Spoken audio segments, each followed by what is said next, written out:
Well, here's what I would say. And again, I don't want to sound like Yoda. I don't want to sound like the Dalai Lama. I don't want to sound like whatever. But here's what I would say.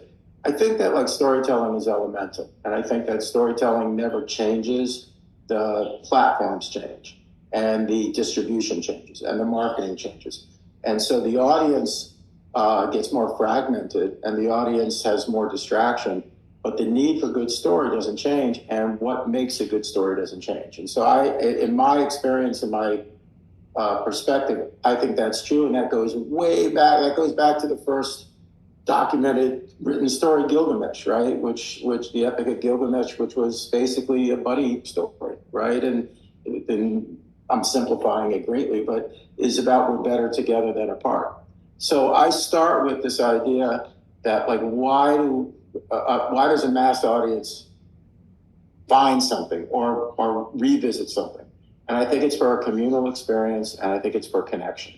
And I think that like truly when you start looking at the design of movies and the need to kind of run through that labyrinth to get something made and put out in the world, it's important to just remind myself constantly why does this deserve to be out in the world? And I think, Western storytelling tends to celebrate the individual over the universe. Eastern storytelling tends to celebrate the subjugation of ego and the collective over the individual.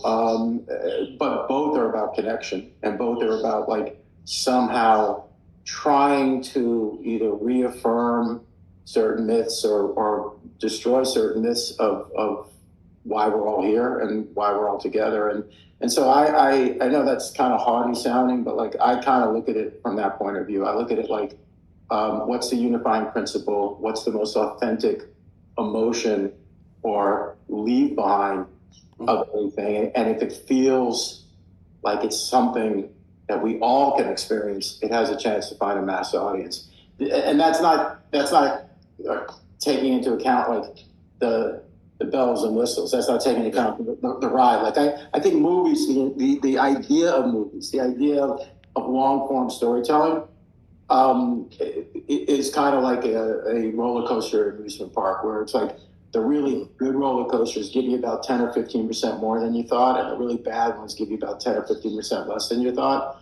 And I think that's true with movies, where you're inviting people in, you're strapping them into a seat, and you're taking them on a ride. And if you can kind of deliver on the elemental thematics and then just give 10 or 15% more surprise than